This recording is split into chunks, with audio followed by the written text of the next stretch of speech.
I would request our special guest today, Mr. Robbie Singh, to do the honors and do a special address for us. Just quickly talking about himself, Robbie has a Bachelor of Engineering, Punjab University, and postgraduate diploma in Applied Finance, Bond University. He has over 16 years of global investment banking experience in Australia, New Zealand, North America, Europe, and Asia. Robbie's experience includes all aspects of mergers, acquisitions, strategy, finance, and risk, with a particular focus on listed and unlisted infrastructure funds. Prior to joining Adani, Robbie has worked in investment banking with a focus on infrastructure, regulated assets, and structured finance for Merrill Lynch, Macquarie Bank, and the Commonwealth Bank of Australia. In fact, all the three organizations, your previous organizations, have large global offshore centers in India and many friends in those global offshore centers, Robbie. With this, can I have a round of applause and request Robbie?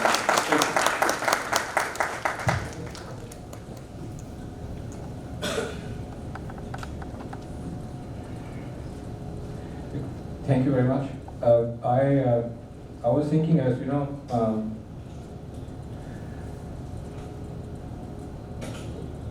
one of the things I always think about when we go to something like this is I hope the speaker doesn't speak too long. And the part of it was, I said, so I asked Sudesh, I said, how much do you want me to talk about? And I said, about 15 minutes. So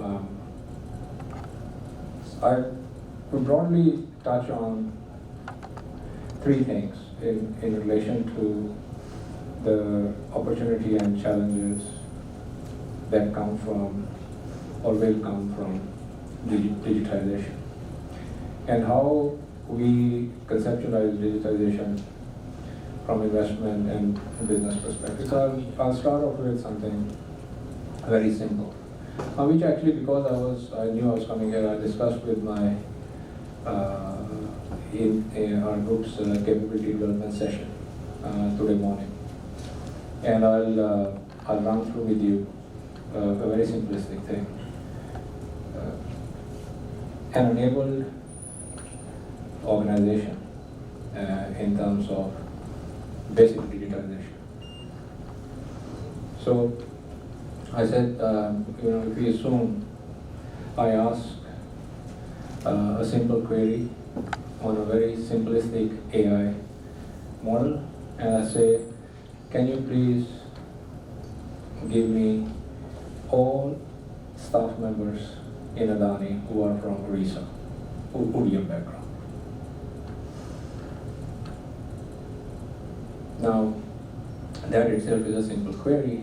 But let's say you have a very simplistic artificial intelligence 459 neural network.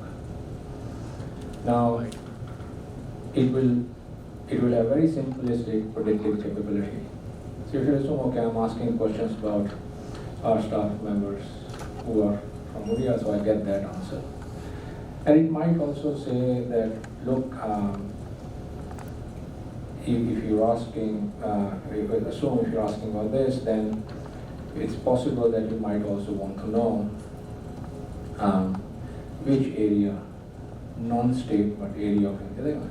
Then the simple artificial intelligence bot will say, okay, northern Orissa, all the way through Jharkhand, along with Bengal, going up, that's an area of Santhal tribe of India.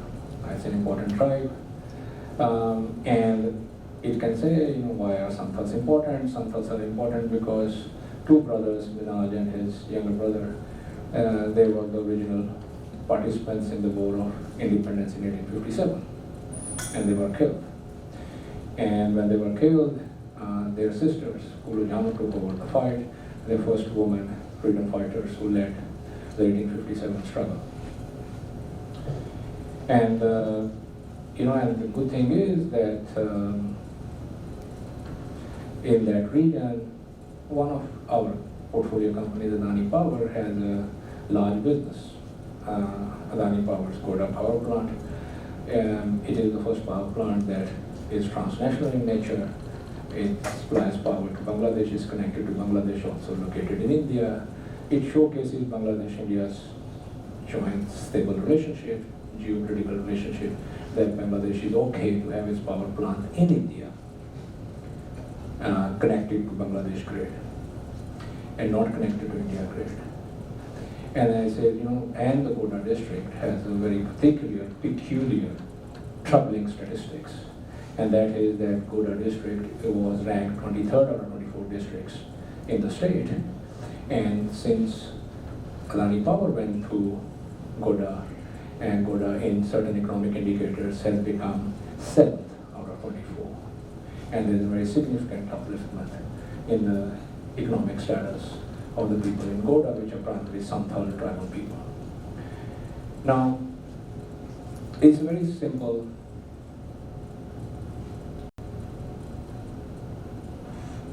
first gen type digital enablement. Now, if we use, which a lot of us do, if we use Microsoft Office, and if it's especially if 365, I have it on my personal computer. So if I say to in my personal computer 365, I say, all this comes out, I thought this is all very good. Can you please make me a 7-page presentation? I have to do this presentation today evening in front of you. It would have made me a 7-page presentation on all of this, and it would have finished. Actually, I've taken 4.5 minutes, but actually the AI would have done it in about 30 seconds.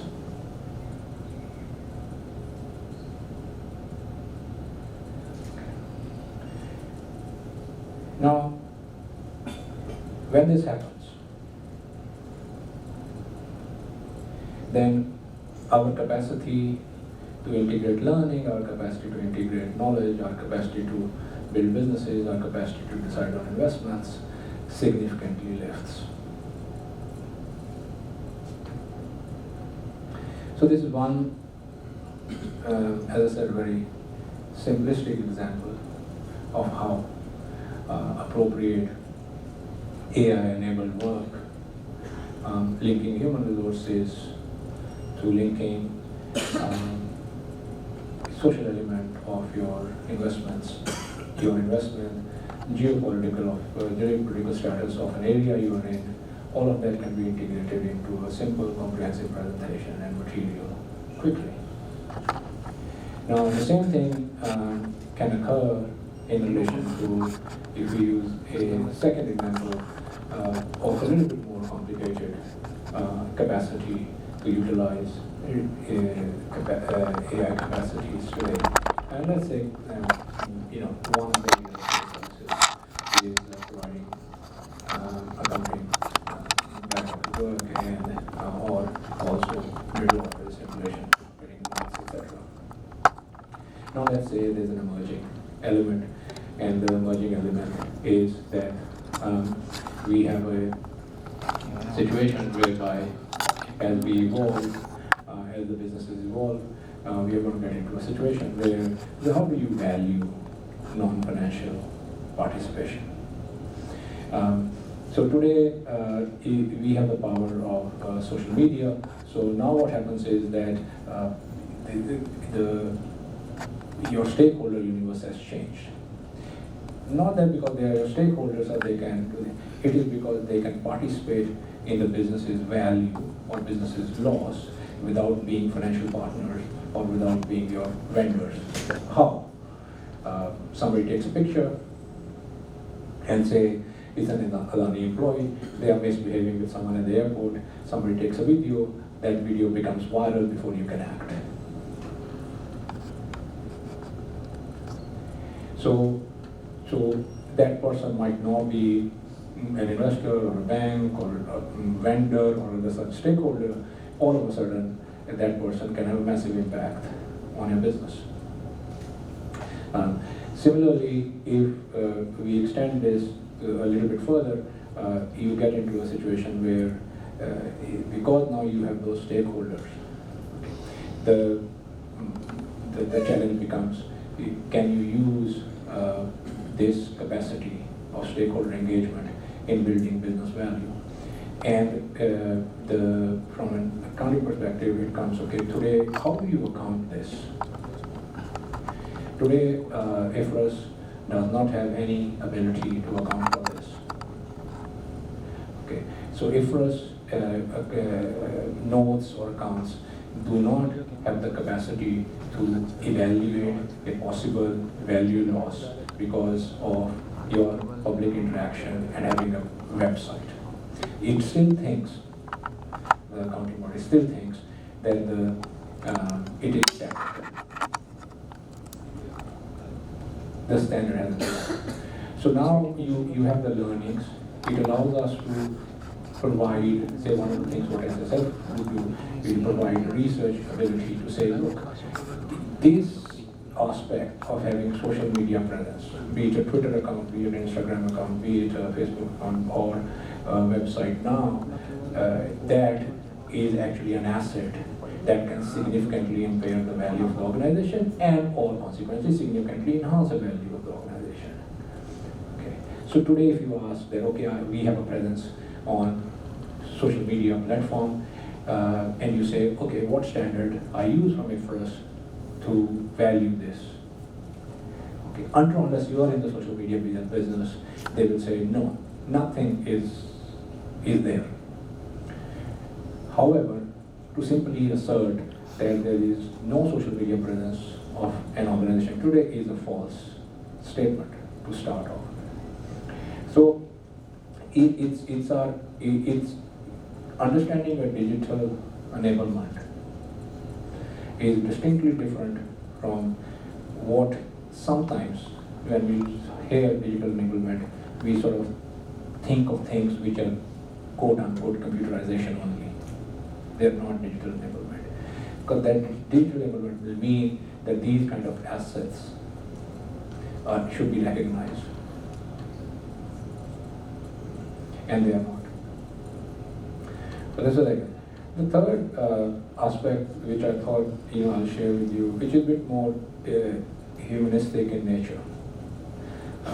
Part of my job as being group CFO, aside from dealing with short seller reports, is that we have to make sure that we invest, give or take on average, about $10 to $12 billion a year. So by 2031, we would have invested close to about $107 billion more into infra assets that we have today. So when we invest there, part of my job is to imagine what it would look like in 2031 or 2033 or 2035, and what the group would look like, and therefore what kind of organization we need to be. And so when we look at artificial intelligence or a digitally enabled organization, it's something is happening also at a social level, at a society's level. And what's happening at the society level is that digital capability builds a divide. It will create a set of people, human beings, who will be plugged into the world of digitally enabled environment, and it will have a set of people who would not, for whatever reasons, find themselves not being plugged into the world of digital enablement. It has massive long-term implications. And when you look at this, what could be these long-term implications?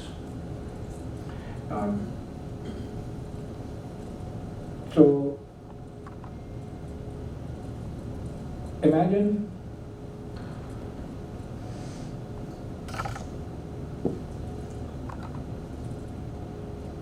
a scenario as follows.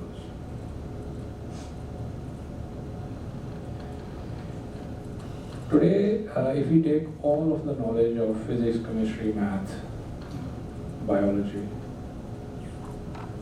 anthropology, which includes languages, culture, art, etc. of human beings, it can be compressed into approximately, give or take, about 10 terabytes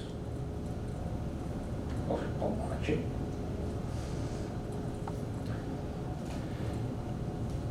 Imagine a baby is born, chip is connected, it fires up the requisite neurons. And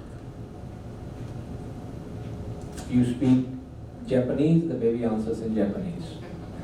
You speak Urdu, the baby answers in Gujarati. You speak Punjabi, baby answers in Punjabi. You speak Urdu, baby answers in Urdu. You say, like what I said in the first example, small presentation on Einstein's theory of relativity, boom.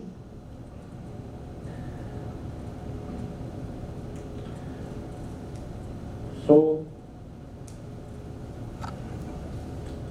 what would you say to someone in 20, argument's sake, say, at any reasonable level of progress, if not in my generation, my children's generation, it will happen. Now, what would you say? What would a resume look like? What would an organization look like? What would be the meaning of IMCA gold medalist?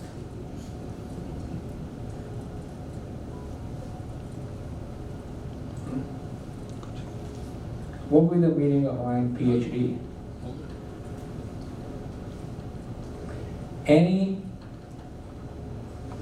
0.01 day old baby will know more.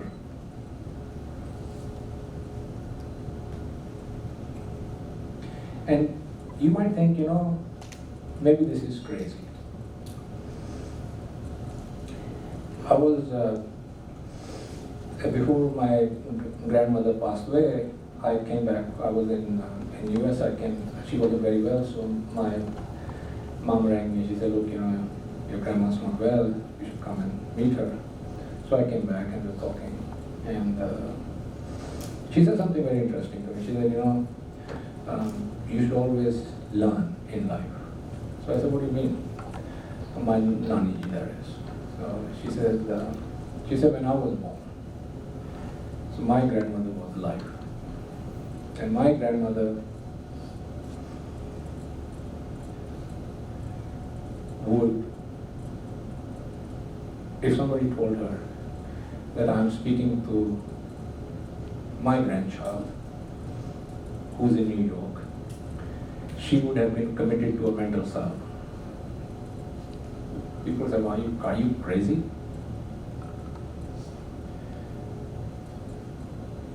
In 3 generations.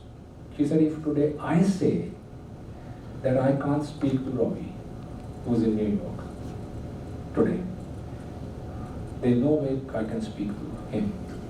People will say, that, she said, BBG, Punjabi BBG sathe aa gaye, and BBG pagal ho gaye. And that's, So in the span, her grandmother was alive in 1826. Between 1826 to 2006, in a span of 180 years, the definition of being mad altered by 180 degrees.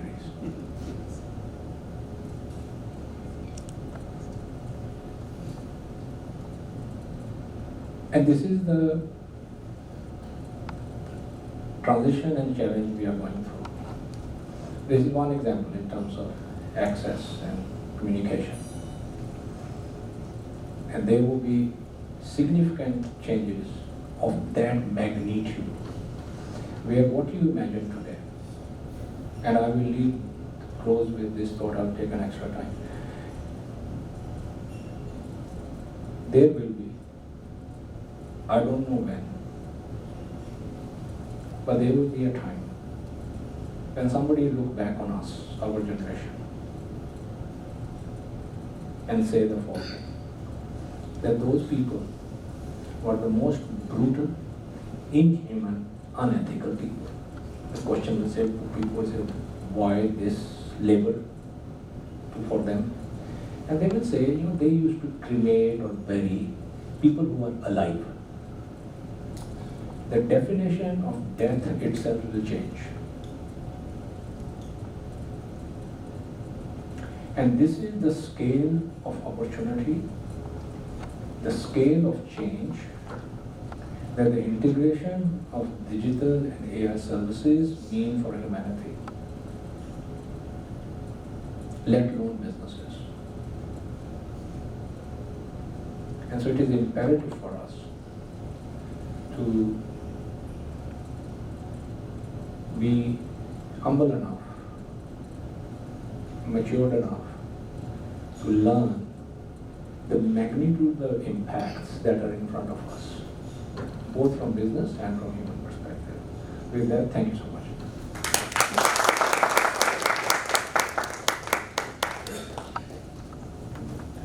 We're on the stage for 30 more seconds if you can. I think the kind of thought process which you shared with all these examples, we all can relate with it, and at least I could see that we all are introspecting about how the next 100 years will look like, and we may be really thinking about being our self-imposed mental asylum he was talking about. So we should start thinking about. One more round of applause for Robbie, please. Thank you. We have a small memento to give it to you, Robbie, to say thank you. Can we have the memento?